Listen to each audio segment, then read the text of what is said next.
Growing up as a child of the 1990s, my entire life, there has been conflict in the Near and Middle East that America has been heavily involved in. But why? Well, officially, we've always been told it's for democracy, but unofficially, we know it's probably just for the oil. But what if I told you there's something far more valuable than any black gold buried under those sands, and that it's exactly what's keeping our American politicians so heavily invested in the region? Well, that's exactly what we're going to take a look at today in Gilgamesh, Nephilim, and the government cover-up. The Epic of Gilgamesh is a literary masterpiece widely considered to be the first iteration of the hero's journey, which, of course, we see rehashed over and over and over again still into this modern day. But most people are at least somewhat familiar with the actual story itself. I've actually covered it at length and analyzed it a bit in a video that was one of my very first uploads to the channel, but I'll be honest, I was going through a bit of growing pains there trying to figure out the right combination of look, feel, delivery, so I'm not even going to recommend you go watch it. I'll just rehash it a little bit right here in case you need a touch-up, but in case you're already very familiar with the story, I'll keep it brief. Gilgamesh was a demigod and the first king of Uruk, allegedly born from the admixture of a human and an offspring of Anu. In every way, shape, and form, Gilgamesh was unsurpassed by any other mortal man. He had a fondness for sleeping with wives-to-be on the night of their marriage, and being an overall unbearable tyrant. The people of Uruk pray to the gods to relieve them of his tyranny, and the gods create Enkidu, a wild man, that is untamed, near equal to Gilgamesh. After a confrontation between the two, Gilgamesh and Enkidu become the fastest friends and decide to go on some epic adventures together. They perform amazing feats, fight epic battles, but eventually all good things must come to an end, and the wild man takes his last breath in the arms of his dear friend Gilgamesh. Distraught and now questioning his own mortality, Gilgamesh decides to go on a journey to the underworld, where he meets up with Utnapishtim, essentially the Sumerian Noah. He gets the opportunity to become immortal, but fails both tries. In the end, he learns that true immortality will be in the legend he has become, and is buried under the Euphrates River. Gilgamesh also has the distinction of being the only character from Sumerian mythology to make the jump into Judeo-Christian mythology, being named and described in Enoch 2, the Book of Giants. But as history often teaches us, fact is much stranger than fiction, and Uruk and its first god king Gilgamesh might have been far more than literary creations.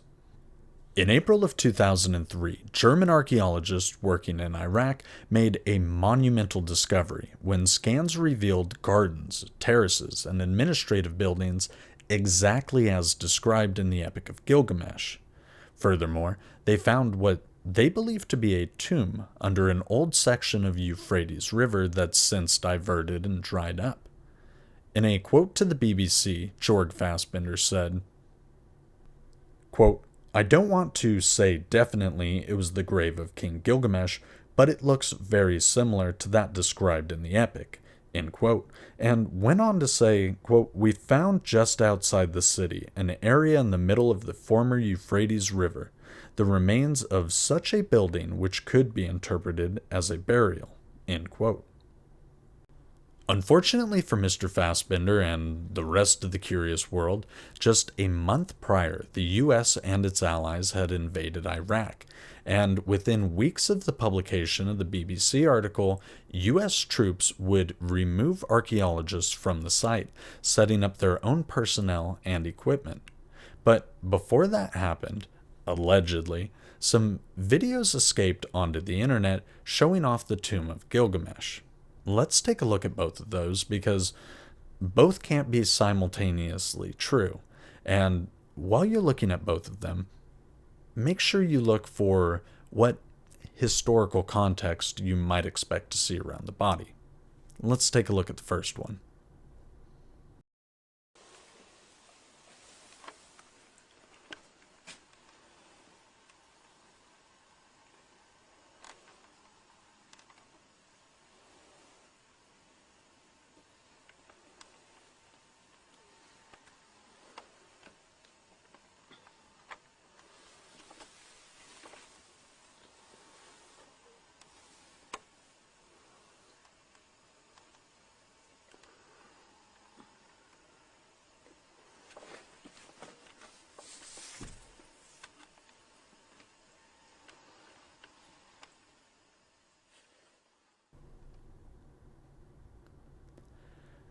All right, well, it's like, every found footage tape ever, but nonetheless very intriguing.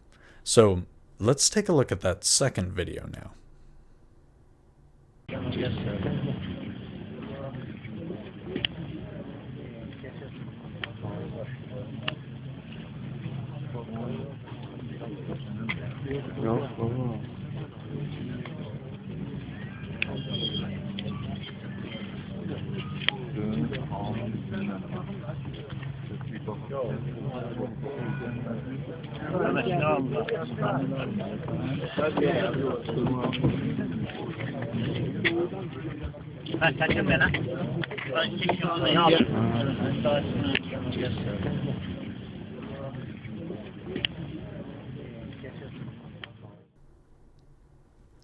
Well, both of those videos are allegedly from the Tomb of Gilgamesh, but only one of them can actually be real, if either, and I'll give you a hint. The one with the proper historical context is probably the legit one, if either of them even are. In 2018, the story became relevant all over again when the State Department released one of its annual FOIA request dumps. Eagle-eyed researchers digging through noticed one FOIA request in particular that stood out from the others and was asking for some very unique information. Case number F-2019-02110 from a Denitra D. Singer requesting all documents related to documents pertaining to the resurrection chamber of Gilgamesh, the location of his body, and the location of the buried Nephilim. Now, online, when you look this up, you'll see it associated with Hillary Clinton a lot, or even sometimes John Podesta. People will claim that it was part of the Hillary email dumps or the Podesta email dumps from WikiLeaks, but it wasn't actually a part of either of those. And I think it's just kind of one of those rumors that has gained online traction that's never really been course corrected. But what's available on the State Department's website for you to see is just a request made by a regular person. Maybe they work directly in the office of Hillary Clinton, who knows, but I certainly don't, and no evidence of that exists online. If today, in March of 2025, I decided to submit a FOIA request, you would see my name asking about Nephilim and Gilgamesh in one of their release dumps. And that's how the FOIA system works. And I think it's just a poor understanding of that people have conflated it being tied directly to Hillary Clinton or even, like I say, John Podesta. But there's actually no proof of that. Even if it is totally true, there's no proof of it. So I just wanted to dispel that online urban legend. But the FOIA request definitely exists, and it shows that it was closed, so she must have been provided something. What I find very interesting is when you look at the region's history, it's long been documented that giants were active in the area, and not just active, but well known, and sometimes, like in Gilgamesh's case, even obtaining kingship.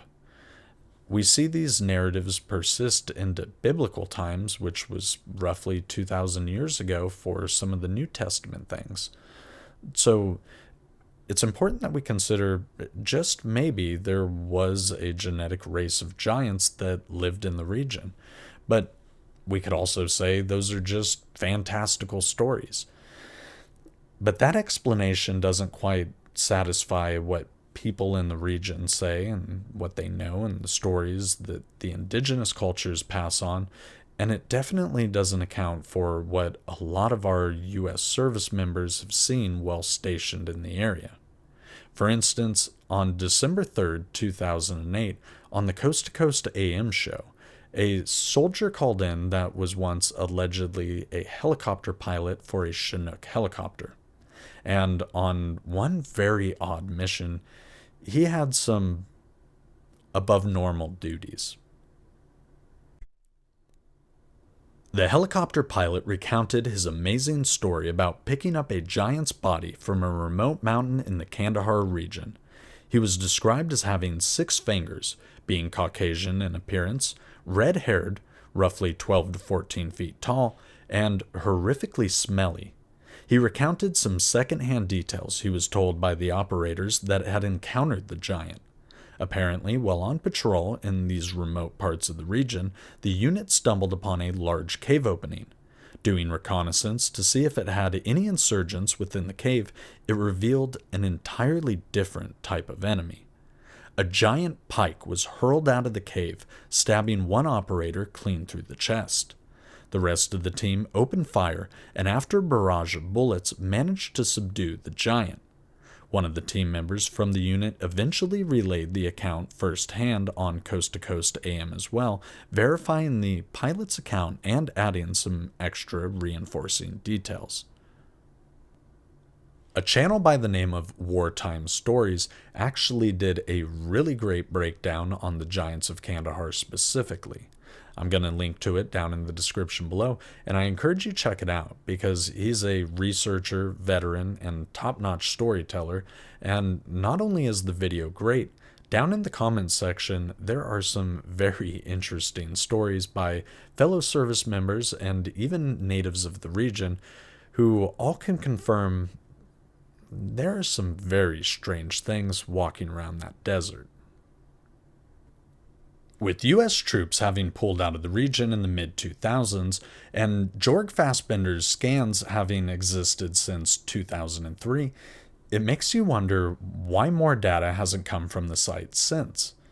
I mean, aren't other archaeologists and researchers curious to know if the tomb of Gilgamesh is in fact buried there under the old part of the Euphrates? I'm certainly curious. What about you?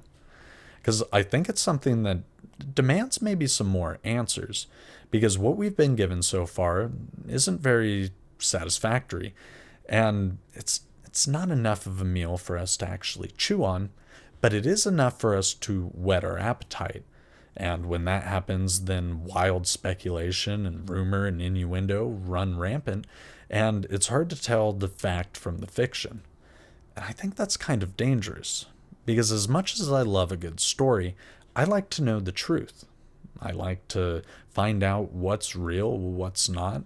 And when there's not actually much research or evidence, it's a prime environment for speculation to have free roam.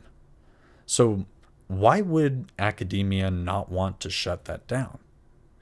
Well, it makes you wonder, if the scans revealed that the structures and the layout of the city were accurate to what was described in the epic, well, maybe there's more accuracies in there as well.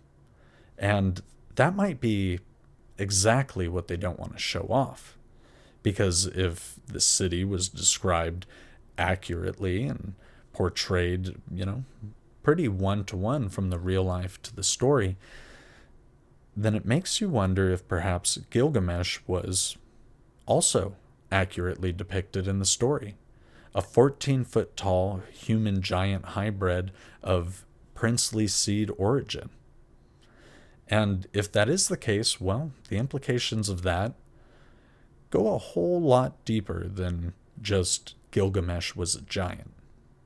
So, I definitely think there's something for them to cover up. But as far as proof of it goes, well, I can't pin any down. So I would love to know, what do you think about all of this? Do you think there's maybe something to this conspiracy? Are there giants running around in the Middle Eastern desert still to this very day?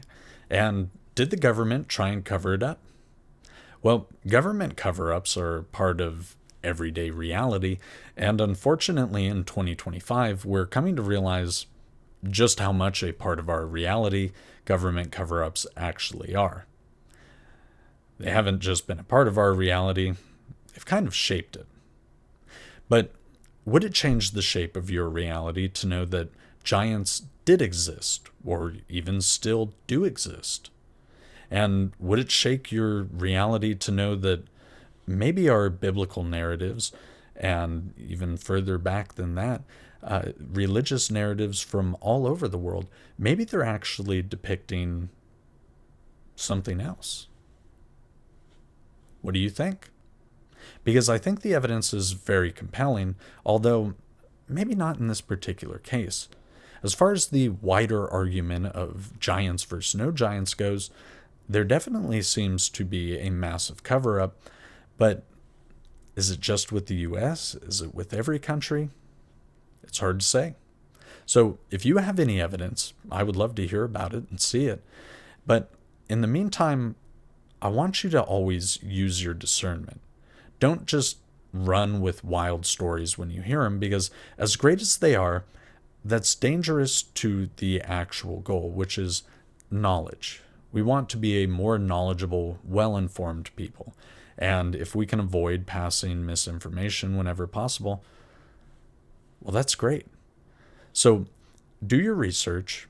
Always make sure, no matter how much you want a story to be real, you check into it as best as possible. And above all, demand answers when none exist. We live in an incredible time of transparency and government house cleaning right now. So I would encourage you to bring this up with your local reps. Bring it up with Anna Paulina.